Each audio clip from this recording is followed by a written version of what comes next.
بسم الله الرحمن الرحيم. يا أيها الذين آمنوا أوفوا بالعقود. أحلت لكم بهيمة الأنعام إلا ما يتلى عليكم غير محل الصيد وأنتم حرم. إن الله يحكم ما يريد. يا أيها الذين آمنوا لا تحلوا شعائر الله ولا الشهر الحرام ولا الهدي ولا القلائد ولا آمين البيت الحرام يبتغون فضلا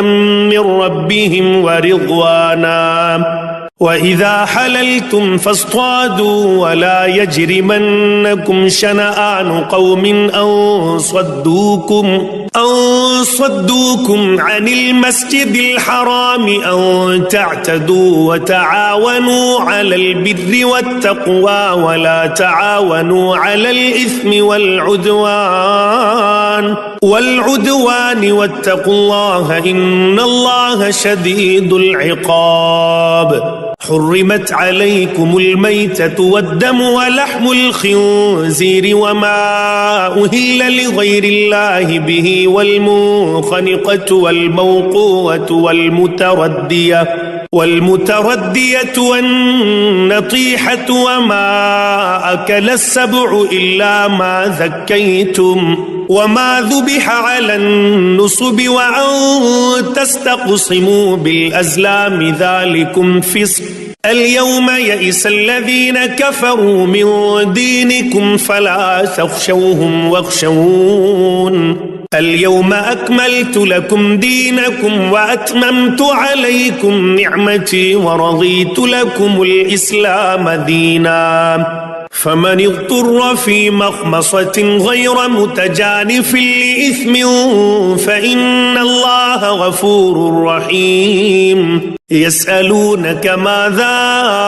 أحل لهم قل أحل لكم الطيبات وما علمتم من الجوارح مكلبين تعلمونهن مما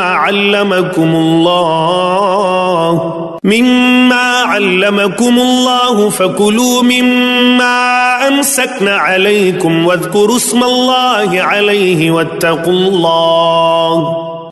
الله إن الله سريع الحساب. اليوم أحل لكم الطيبات وطعام الذين أوتوا الكتاب حل لكم وطعامكم حل لهم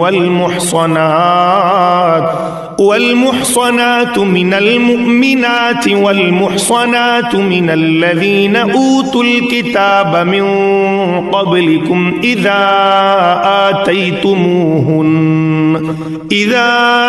آتيتموهن أجورهن محصنين غير مسافحين ولا متخذي أخدان. ومن يكفر بالإيمان فقد حبط عمله وهو في الآخرة من الخاسرين. يا أيها الذين آمنوا إذا قمتم إلى الصلاة فاغسلوا وجوهكم وأيديكم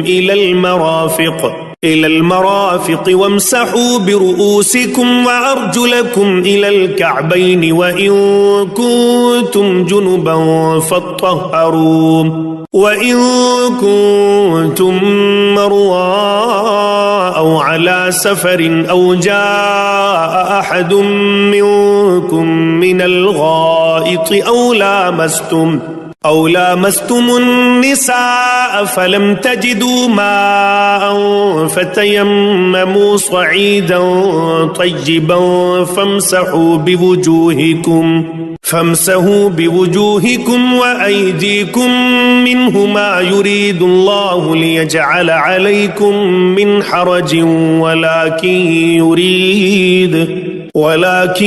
يريد ليطهركم وليتم نعمته عليكم لعلكم تشكرون. واذكروا نعمة الله عليكم وميثاقه الذي واثقكم به إذ قلتم سمعنا وأطعنا واتقوا الله إن الله عليم بذات الصدور. يا أيها الذين آمنوا كونوا قوامين لله شهداء بالقسط ولا يجرمنكم شنآن قوم على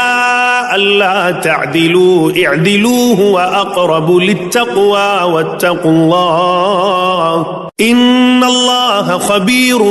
بما تعملون. وعد الله الذين آمنوا وعملوا الصالحات لهم مغفرة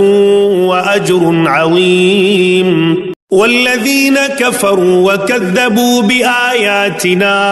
أولئك أصحاب الجحيم. يا أيها الذين آمنوا اذكروا نعمة الله عليكم إذ هم قوم أن يبسطوا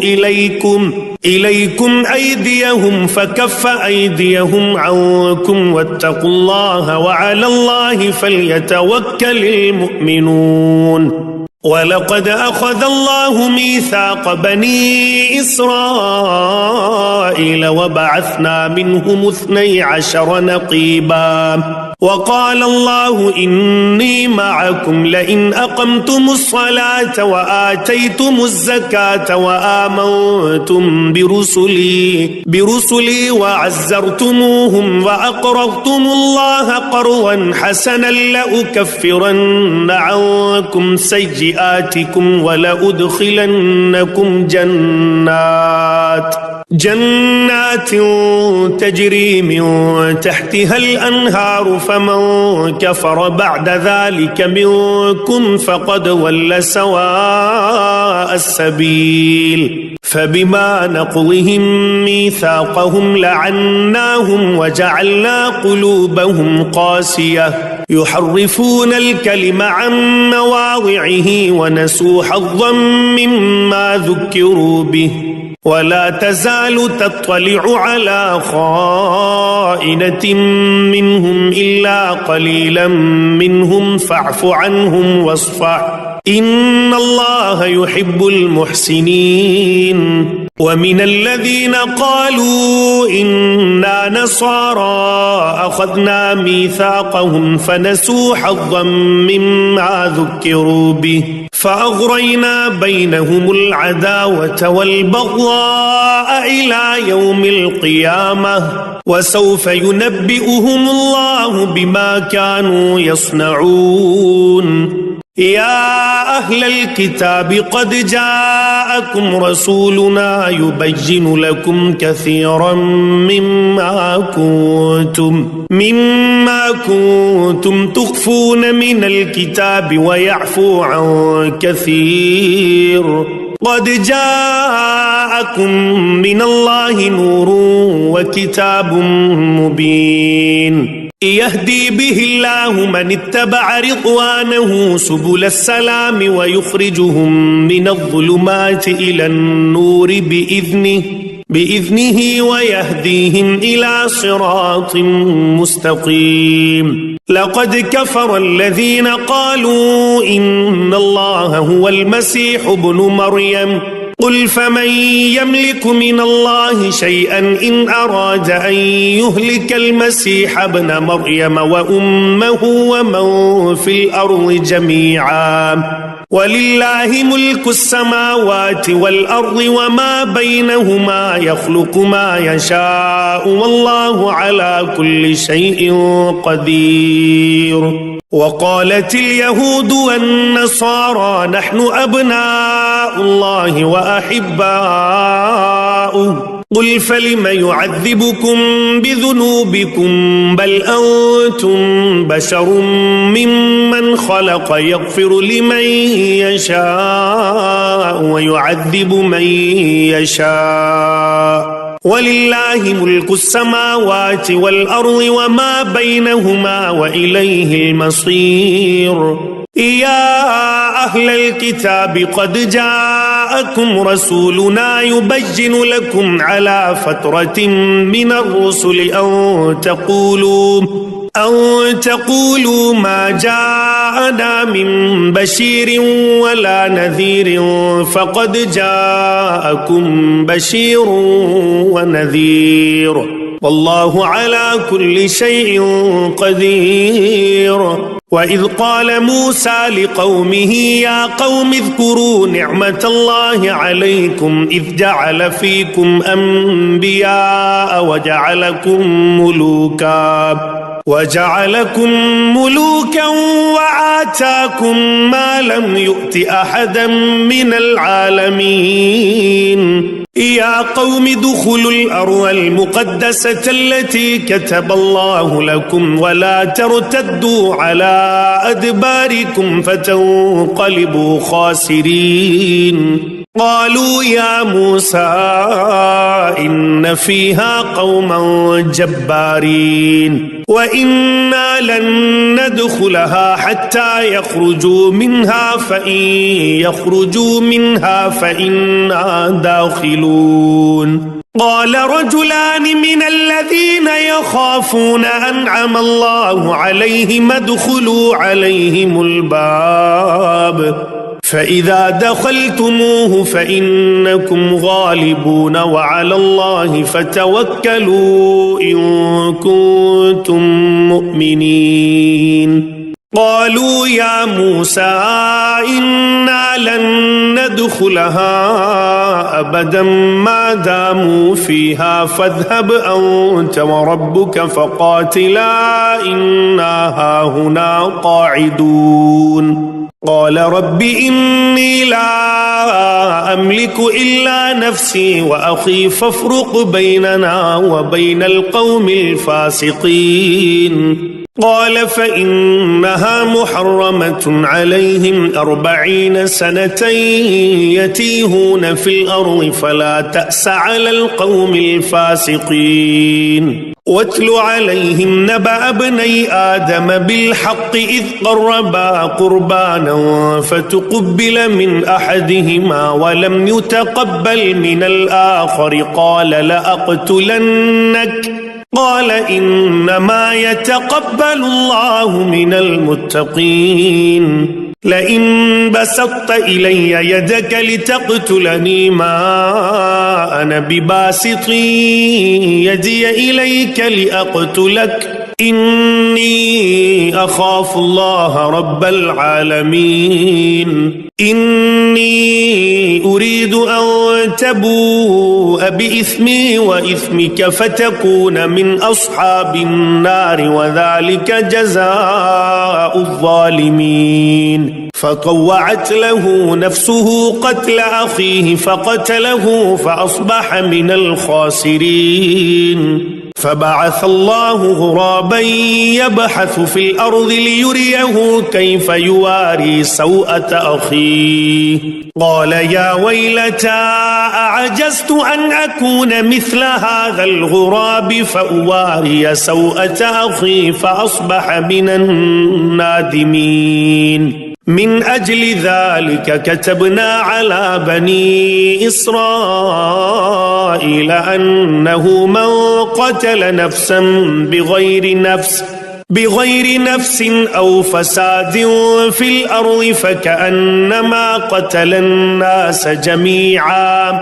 ومن أحياها فكأنما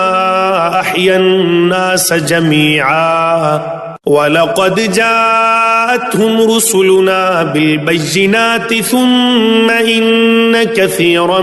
منهم بعد ذلك في الأرض لمسرفون. إنما جزاء الذين يحاربون الله ورسوله ويسعون في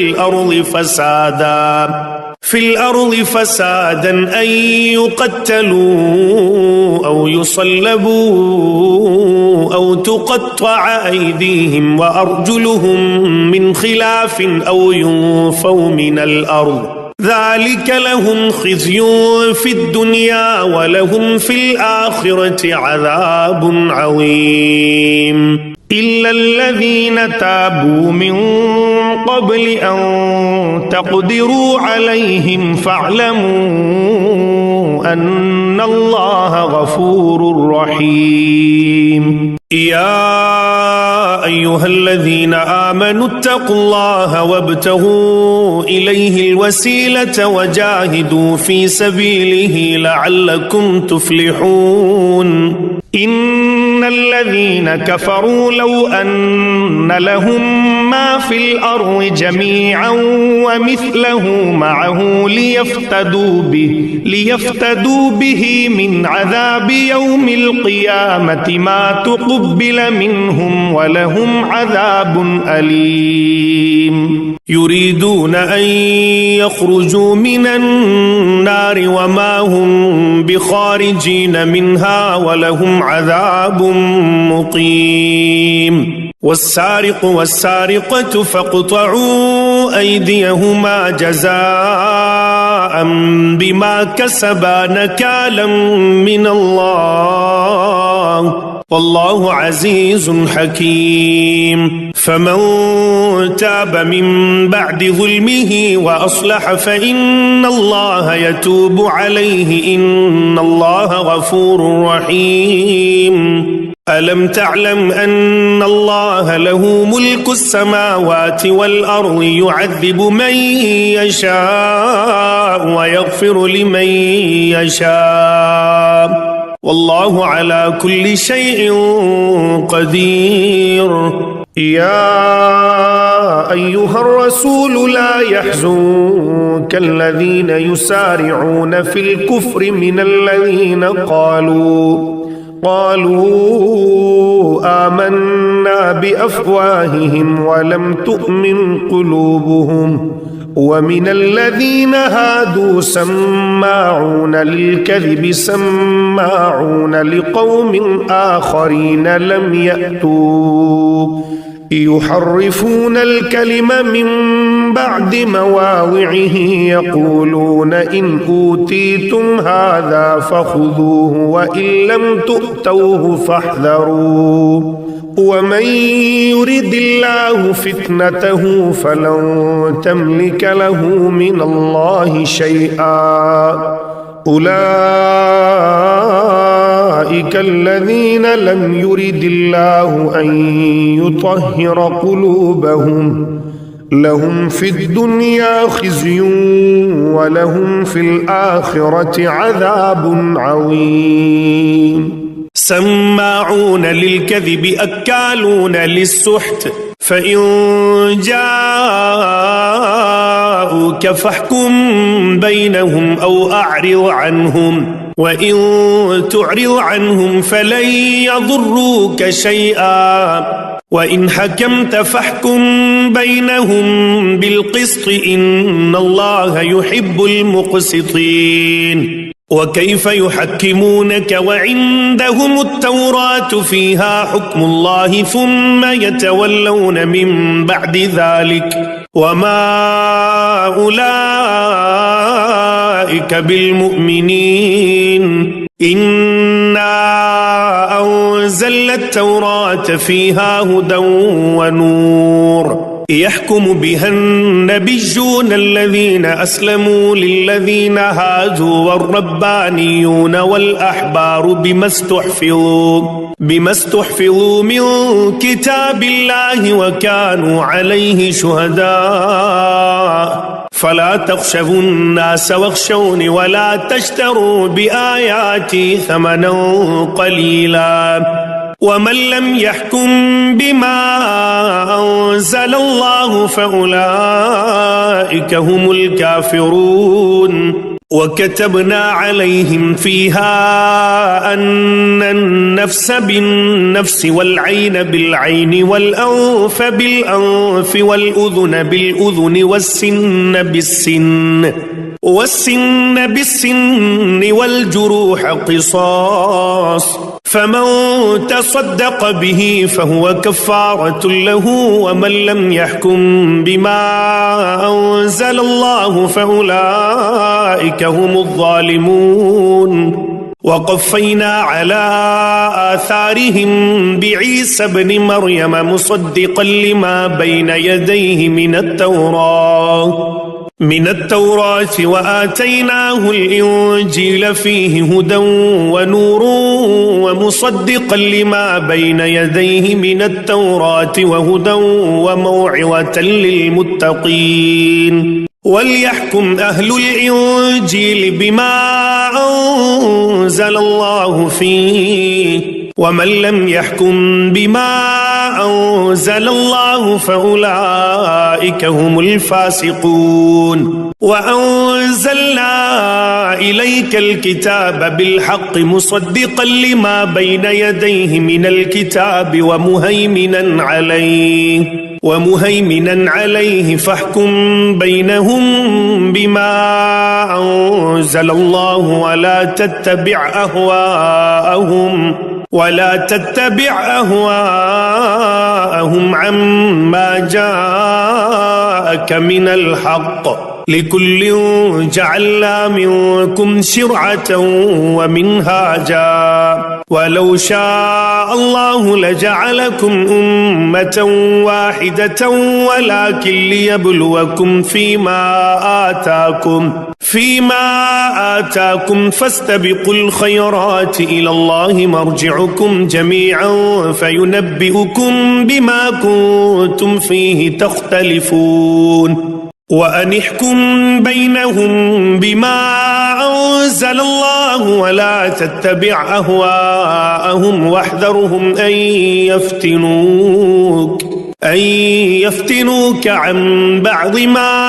أنزل الله إليك فإن تولوا فاعلم أنما يريد الله أن يصيبهم ببعض ذنوبهم وإن كثيرا من الناس لفاسقون أفحكم الجاهلية يبغون ومن أحسن من الله حكما لقوم يوقنون يا أيها الذين آمنوا لا تتخذوا اليهود والنصارى أولياء بعضهم أولياء بعض ومن يتولهم منكم فإنه منهم إن الله لا يهدي القوم الظالمين فترى الذين في قلوبهم مرض يسارعون فيهم يقولون نخشى أن تصيبنا دائرة فعسى الله أن يأتي بالفتح أو أمر من عنده فيصبحوا على ما أسروا في أنفسهم نادمين ويقول الذين آمنوا أهؤلاء الذين أقسموا بالله جهد أيمانهم إنهم لمعكم حبطت أعمالهم فأصبحوا خاسرين يا أيها الذين آمنوا من يرتد منكم عن دينه فسوف يأتي الله بقوم يحبهم ويحبونه أذلة على المؤمنين أعزة على الكافرين يجاهدون في سبيل الله ولا يخافون لومة لائم ذلك فضل الله يؤتيه من يشاء والله واسع عليم إنما وليكم الله ورسوله والذين آمنوا الذين يقيمون الصلاة ويؤتون الزكاة وهم راكعون ومن يتول الله ورسوله والذين آمنوا فإن حزب الله هم الغالبون يا أيها الذين آمنوا لا تتخذوا الذين اتخذوا دينكم هزوا ولعبا من الذين أوتوا الكتاب من قبلكم والكفار أولياء واتقوا الله إن كنتم مؤمنين وإذا ناديتم إلى الصلاة اتخذوها هزوا ولعبا ذلك بأنهم قوم لا يعقلون قل يا أهل الكتاب هل تنقمون منا إلا أن آمنا بالله وما أنزل إلينا وما أنزل من قبل وأن أكثركم فاسقون قل هل أنبئكم بشر من ذلك مثوبة عند الله من لعنه الله وغضب عليه وجعل منهم القردة والخنازير وعبد الطاغوت أولئك شر مكانا وأضل عن سواء السبيل وإذا جاءوكم قالوا آمنا وقد دخلوا بالكفر وهم قد خرجوا به والله أعلم بما كانوا يكتمون وترى كثيرا منهم يسارعون في الإثم والعدوان وأكلهم السحت لبئس ما كانوا يعملون لولا ينهاهم الربانيون والأحبار عن قولهم الإثم وأكلهم السحت لبئس ما كانوا يصنعون وقالت اليهود يد الله مغلولة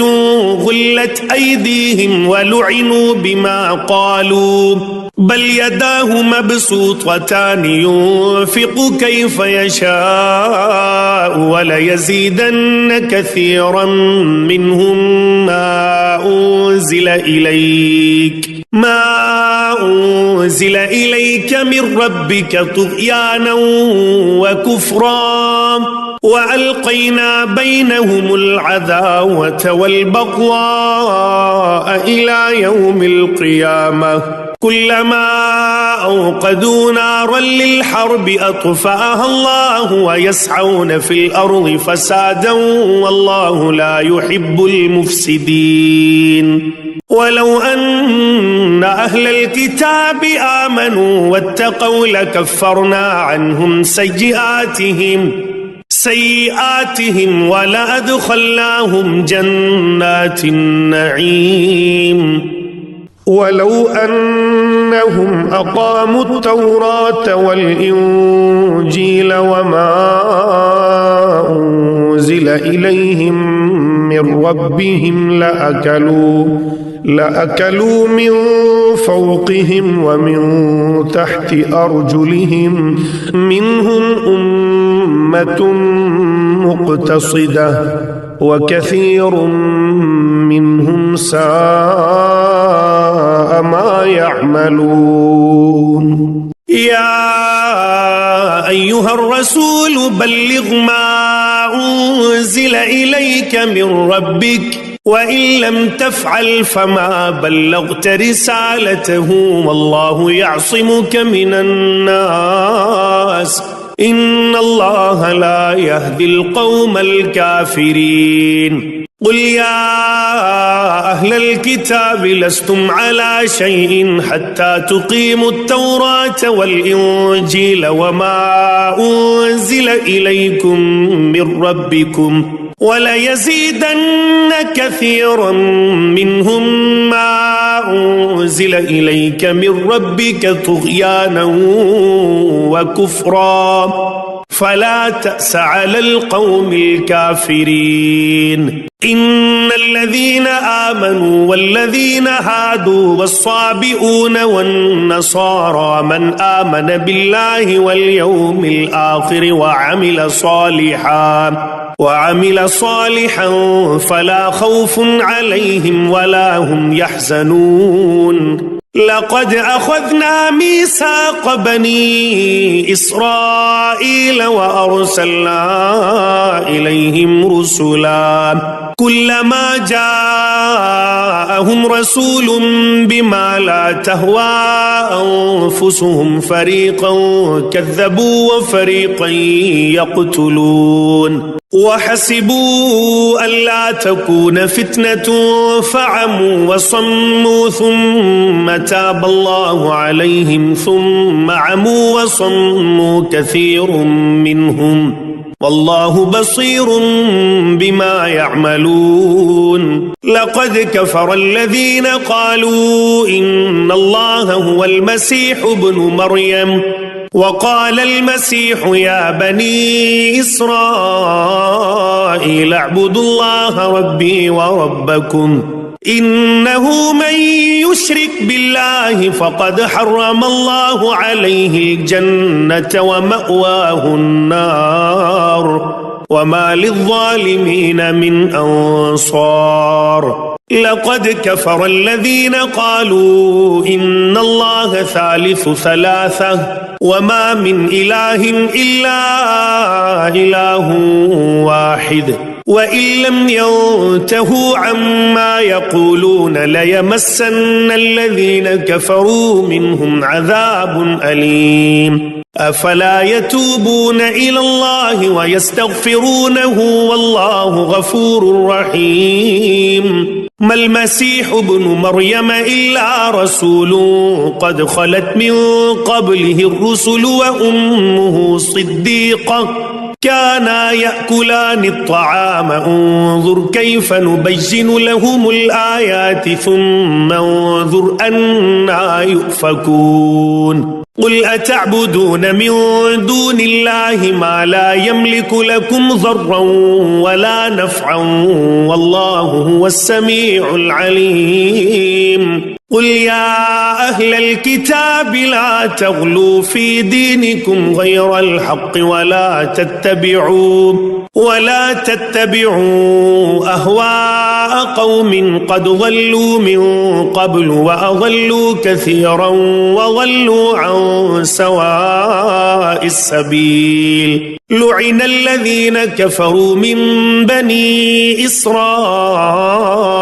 على لسان داود وعيسى بن مريم ذلك بما عصوا وكانوا يعتدون كانوا لا يتناهون عن منكر فعلوه لبئس ما كانوا يفعلون ترى كثيرا منهم يتولون الذين كفروا لبئس ما قدمت لهم أنفسهم أن سخط الله عليهم وفي العذاب هم خالدون ولو كانوا يؤمنون بالله والنبي وما أنزل إليه ما اتخذوهم أولياء ولكن كثيرا منهم فاسقون لتجدن أشد الناس عداوة للذين آمنوا اليهود والذين أشركوا ولتجدن أقربهم مودة للذين آمنوا الذين قالوا إنا نصارى ذلك بأن منهم قسيسين ورهبانا وأنهم لا يستكبرون وإذا سمعوا ما أنزل إلى الرسول ترى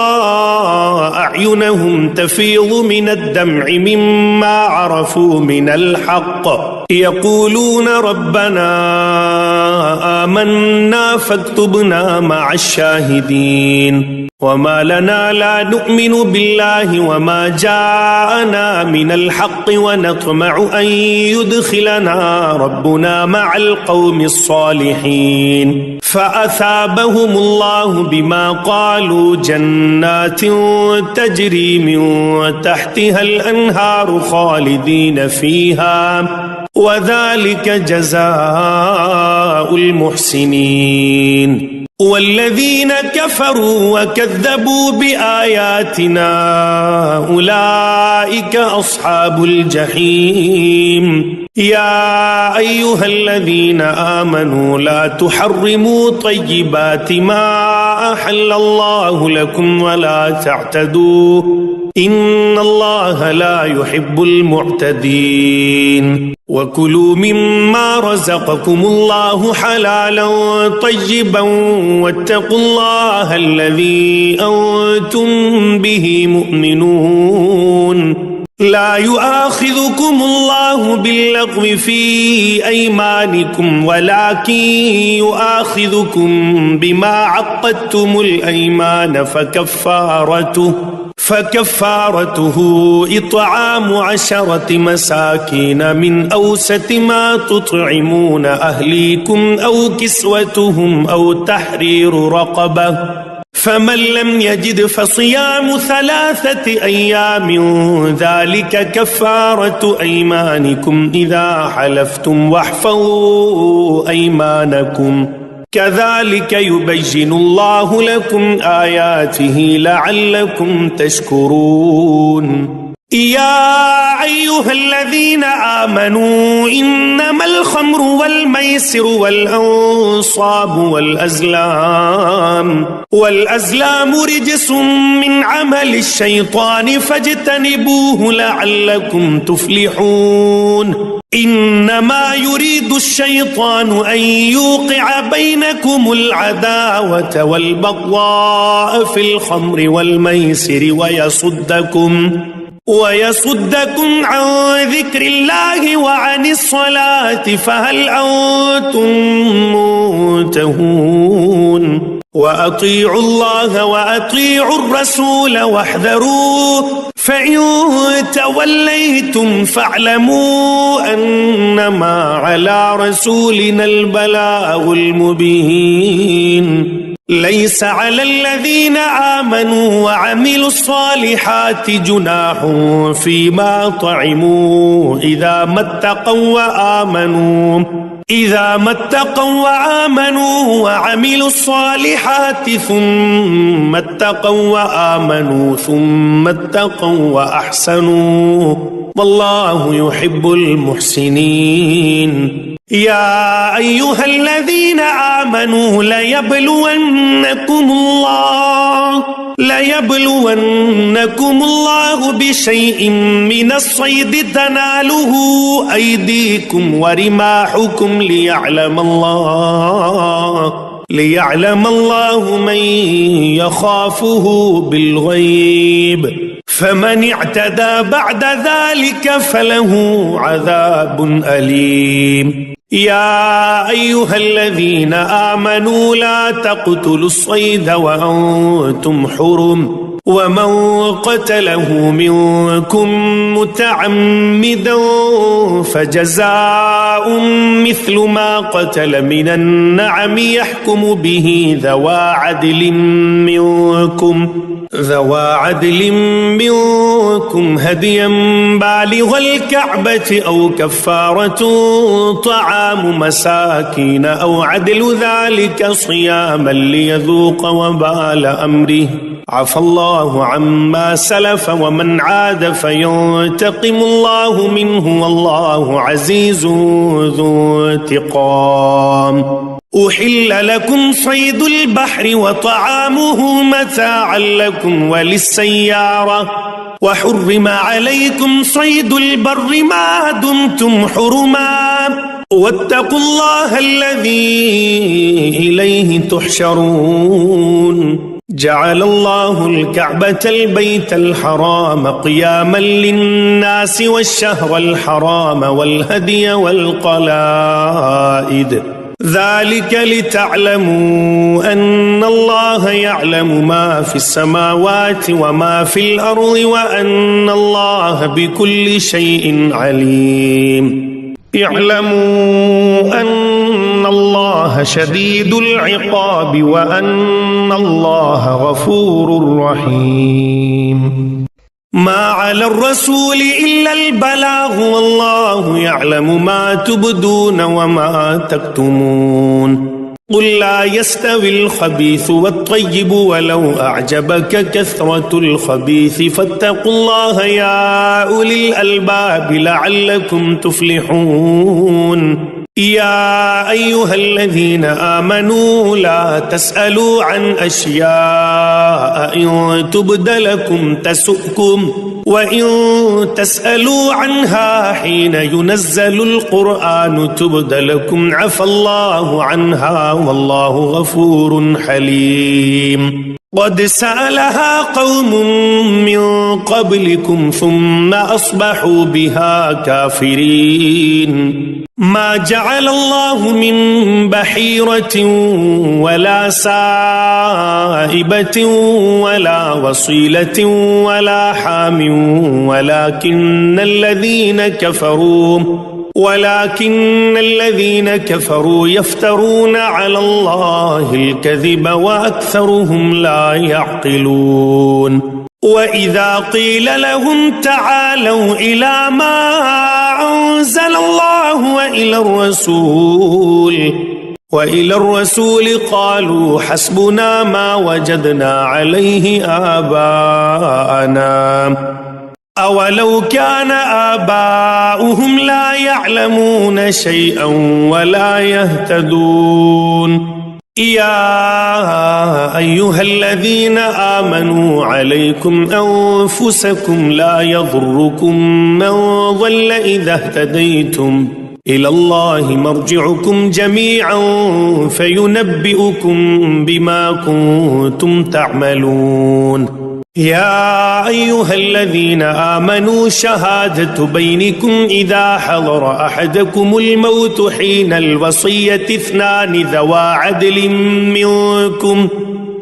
عدل منكم أو آخران من غيركم إن أنتم ضربتم في الأرض فأصابتكم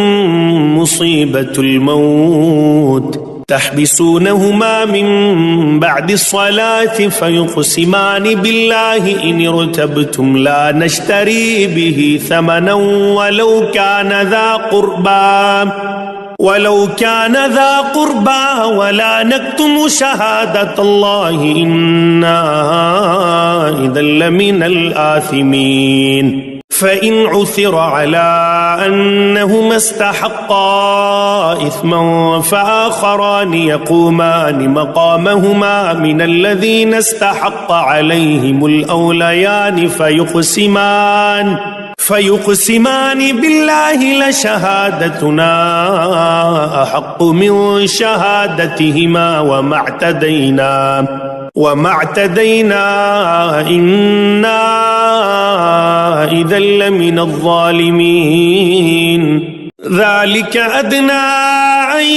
يأتوا بالشهادة على وجهها أو يخافوا أن ترد أيمان بعد أيمانهم واتقوا الله واسمعوا والله لا يهدي القوم الفاسقين. يوم يجمع الله الرسل فيقول ماذا أجبتم قالوا لا علم لنا إنك أنت علام الغيوب. إذ قال الله يا عيسى ابن مريم اذكر نعمتي عليك وعلى والدتك إذ أيدتك بروح القدس تكلم الناس في المهد وكهلا وإذ علمتك الكتاب والحكمة والتوراة والإنجيل وإذ تخلق من الطين كهيئة الطير بإذني فتنفخ فيها فتكون طيرا بإذني وتبرئ الأكمه والأبرص بإذني وإذ تخرج الموتى بإذني وإذ كففت بني إسرائيل عنك إذ جئتهم بالبينات فقال الذين كفروا منهم إن هذا إلا سحر مبين. وإذ أوحيت إلى الحواريين أن آمنوا بي وبرسولي قالوا آمنا واشهد بأننا مسلمون. إذ قال الحواريون يا عيسى ابن مريم هل يستطيع ربك أن ينزل علينا مائدة من السماء قال اتقوا الله إن كنتم مؤمنين قالوا نريد أن نأكل منها وتطمئن قلوبنا ونعلم أن قد صدقتنا ونكون عليها من الشاهدين قال عيسى ابن مريم اللهم ربنا أنزل علينا مائدة من السماء تكون لنا عيدا لأولنا وآخرنا وآية منك وارزقنا وأنت خير الرازقين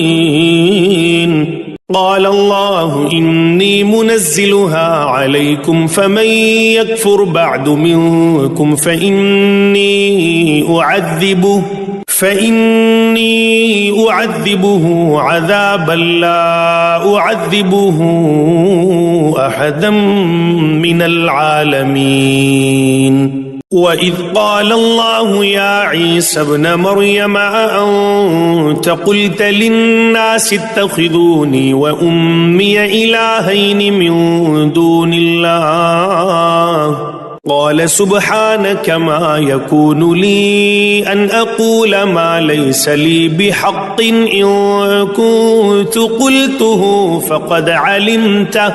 تعلم ما في نفسي ولا أعلم ما في نفسك إنك أنت علام الغيوب ما قلت لهم إلا ما أمرتني به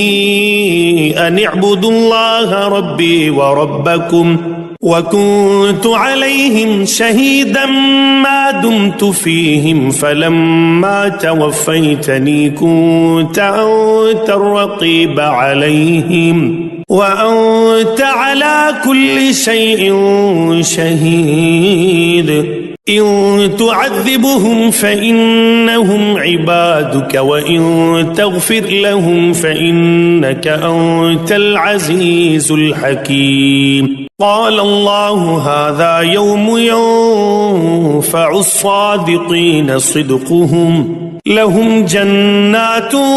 تجري من تحتها الأنهار خالدين فيها أبدا رضي الله عنهم ورضوا عنه ذلك الفوز العظيم لله ملك السماوات والأرض وما فيهن وهو على كل شيء قدير